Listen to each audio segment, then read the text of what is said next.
Assalamualaikum, Sampurasun. Balik lagi dengan saya Arul, masih di Satwa Sunda Channel tentunya. Nah, nih masih ingat dengan telur ular gonyosoma atau ular hijau ekor silver?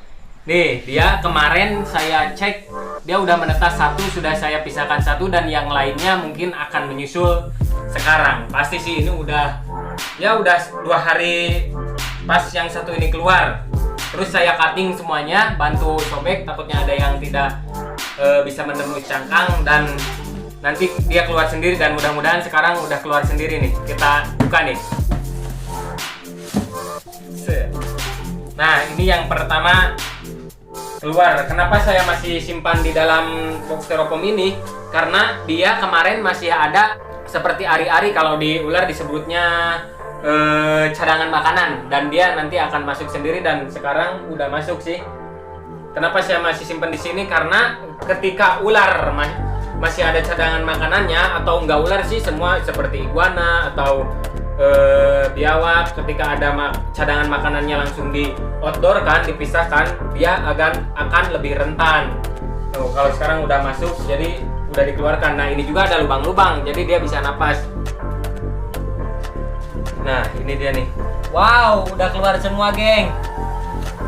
Ya, saya akan langsung masukkan ke sini aja nih. Pasti dia soalnya akan pada berlarian. Nah, ini juga di sini ada telur.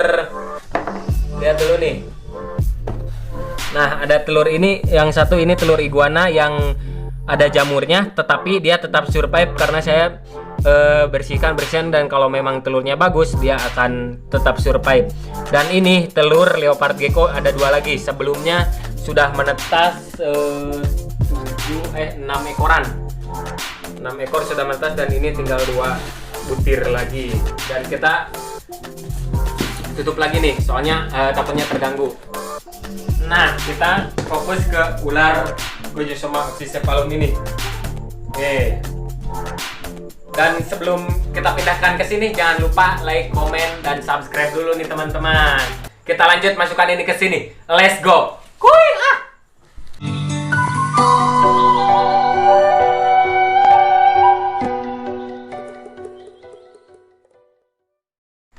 Nah, teman-teman, nih lihat. Sekarang menuju ke sini nih, lihat dari atas aja. Biar teman-teman langsung melihat ularnya agak jelas. Lihat, saya akan buka. 1 2 3. 1 2 3. Wow, kan sudah keluar semua. Keluar semua enggak ya? Wah, ada yang mati juga, teman-teman.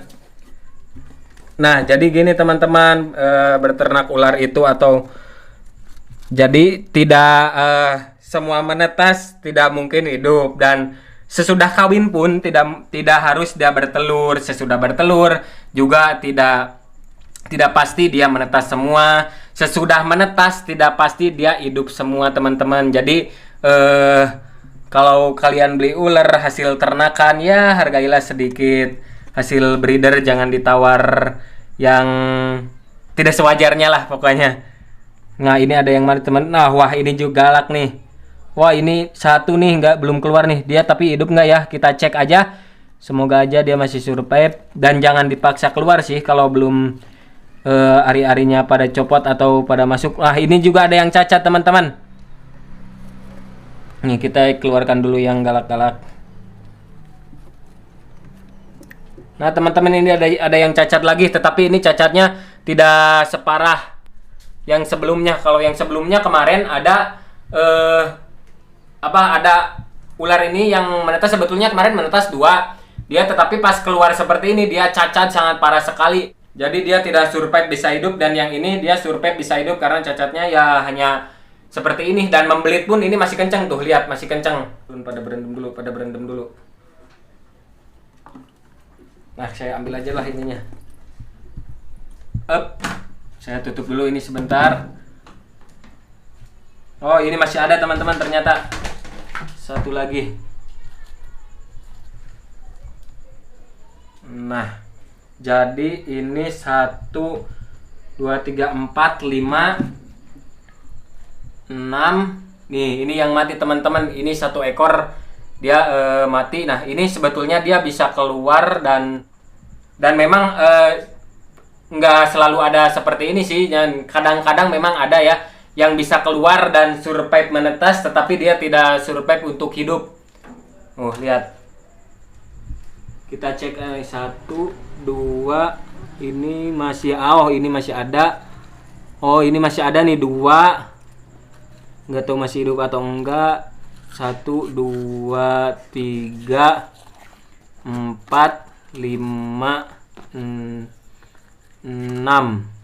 Nah, ini 1, 2, 3, 4, 5, 6 sama yang ini sudah menetas. Nah, yang ini 3 kita cek kalau dia masih hidup di dalam cangkang, berarti memang dia belum mau keluar. Dan kalau dia sudah mati, kita buang aja. Tapi hidup sih. Hidup teman-teman, ini 1 hidup. Ini juga hidup teman-teman, lihat. Nah, ini dia kepalanya. Tuh. Dia hidup. 3. Dan ini dari 2 indukan ya, bukan 1 indukan. Dan ini mungkin nah, ini lihat gerak-gerak. Nah, saya pegang gerak-gerak. Nah, saya alasnya ini tidak memakai alas yang sesungguhnya, yang maksudnya sesungguhnya yang dipakai seperti sebelumnya. Saya akan menggunakan perlit dan menggunakan vermiculit. Dan ini saya membuktikan bahwa memakai pasir pun bisa menetas. Dan soalnya kemarin ada yang bilang di komenan pas menetaskan ular apa ya yang pakai pasir dulu teh, koros, dia katanya kok bisa menetas nggak bang pakai itu, bohong katanya, ada yang bilang bohong. Dan saya buktikan lagi ini, dan ini menetas, tidak diada-ada. Dan koros itu pun masih ada nih. Nah, ini koros yang di bawah ini, nantilah kalau ada yang mau lihat. Koros yang menetas itu pun masih ada di sini, udah agak gede sekarang. Nah, pasirnya seperti ini, lihat. Ini pasir nggak kering ya, tuh basah, jadi giniin bisa dia menyatu dan diginikan bisa menggembur, jadi tidak terlalu kering, tidak terlalu basah. Nah, yang ini kita tutup lagi dan tunggu sampai dia menetas. Paling kalau udah yang lainnya menetas gini biasanya 4 hari atau 2 harian dia udah menyusul menetas sih. Nah, ini yang selamat nih, ada 5 ekor, 5, 6 berarti 6 sama yang ini. Dan ini saya bersihkan dulu menggunakan air seperti ini. Dan nanti saya pindahkan ke sini nih, lihat. Alasnya seperti ini nih kalau yang pertama. Nah, ini yang menetas duluan dia teman-teman. Nah, alasnya tisu dikasih air, dispray tipis-tipis. Nah, ini udah galak banget sih. Wow. Nah, jadi tisu dikasih air, dispray tipis-tipis untuk agar lembab. Kenapa sih harus dikasih air atau harus dikasih lembab? Karena dia akan shading pertamanya akan lebih mudah, agar lebih mudah juga lah pokoknya. Nah, udah bersih seperti ini. Lihat. Wow, cantik sekali teman-teman. Ini padahal hanya ular kolobrid. Dan ya ular lokal-lokal di sekitaran, mungkin di sekitaran teman-teman yang rumahnya masih banyak hutan-hutan, pasti banyak ular ini. Ini adalah ular Gonyosoma oxycephalum, atau bahasa daerahnya dia lebih dikenal dengan, ada yang bilang ular bajing, juga ada ular gadung. Nah, ular gadung itu awas jangan soalnya ada sebagian daerah yang menyebut ular gadung itu Gonyosoma, dan sebagian daerah juga menyebut ular gadung itu si albolabris. Nah, kalau si albolabris dia tidak bisa dipegang seperti ini, walaupun ya kelihatannya pasif, karena dia memiliki racun bisa. Kalau si Gonyosoma ini dia tidak memiliki racun bisa dan tergolong ular kolobrid. Dan kalau si albolabris dia Viperidae, dia memiliki racun bisa, dan giginya dia memiliki taring depan atau taring lipat. Nah, kalau si Gonyosoma ini dia giginya aglipa atau tidak bertaring ya, gigi semua tidak punya taring, jadi gigi nekuk, gigi aglipa.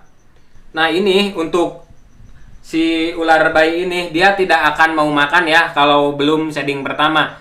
Nah, nanti dikasih makannya, nunggu dia shading atau ganti kulit pertama, baru kita kasih makan si ular bayi ini. Nah, biasanya ya kalau shading pertama dia masih belum mau makan, tunggu shading kedua, atau kita bisa coba-coba terus lah 3 hari sekali coba kasih makan. Kalau udah shading pertama tapi kalau belum shading jangan dikasih, pasti tidak akan mau juga sih dia. Nah kemarin ada yang nanyain juga teman-teman, Bang itu ular baby itu dikasih makannya apa sih yang bagus? Sebetulnya dikasih makan apapun dia bagus ya. Kalau ya pokoknya kita kan tahu dasarnya ular itu memakan apa, dan kita kasih misalkan nih si ular ini makanannya dia di alamnya burung, tikus, terus juga seperti bajing. Nah kalau di kampung saya ini namanya ular bajing karena sering ditemukan dia memakan bajing. Nah dikasih bajing pun dia mau. Dan si baby ini rata-rata kalau udah dipelihara seperti ini dikasih makan, saya ya mengasihnya dengan cicak. Ukuran segini cicak udah masuk baby, karena ini termasuk ular yang gede sih. Kalau anakan sebesar ini termasuk gede. Beda lagi kalau ada yang kecil seperti si tali picis itu kecil banget, harus cicak pun ekornya. Kalau ini cicaknya satu pun yang gede masuk. Atau kita kasih pinkis atau anakan tikus yang masih merah. Tikus putih ya, jangan tikus itu ya. Tikus itu nggak apa-apa kalau kalian mau. Tikus putih, atau juga bisa dikasih anakan burung. Atau ya pengerat-pengerat lainnya lah. Misalkan tikus sawah pun nggak apa-apa. Yang penting jangan dikasih roti. Nggak akan mau. Pokoknya daging-dagingan atau daging dia nggak akan mau ya. Pokoknya harus dengan hewan-hewan yang ada darahnya, terus juga ada tulangnya, agar nutrisi dia terpenuhi. Apalagi untuk bayi seperti ini, dia nutrisinya harus terpenuhi sekali, karena kalau tidak dia bisa mati mendadak, atau teman-teman dengan menyebutnya sudden death. Bisa meninggal mendadak. Lihat, sangat cantik sekali bukan teman-teman? Wow. Nah, mungkin ada yang mau teman-teman tanyakan, next tinggal di komen aja. Dan ini pokoknya ini ular salah satu ular famili Colubridae, tidak memiliki racun bisa, tidak memiliki taring. Dan hati-hati jangan salah identifikasi, karena ular hijau di Pulau Jawa ada beberapa yang berbisa, dan ini salah satunya yang tidak berbisa. Tidak memiliki racun bisa sama sekali, beda sama si Ahaetulla prasina yang dia memang memiliki racun bisa, hanya saja tidak berbahaya untuk manusia, tidak terlalu berbahaya. Dan yang sangat berbahaya untuk manusia adalah si Trimeresurus albolabris atau si ular bangkai laut. Ada di video sebelumnya ular yang berbisa saya udah bahas. Oh, lihat. Wow. Nah, mungkin cukup sekian ya teman-teman. Dan bantu subscribe dulu channel Satwa Sunda, dan like-nya. Tonton terus channel konten-konten kita, dan jangan lupa like, komen, dan subscribe. Assalamualaikum warahmatullahi wabarakatuh. Sampurasun.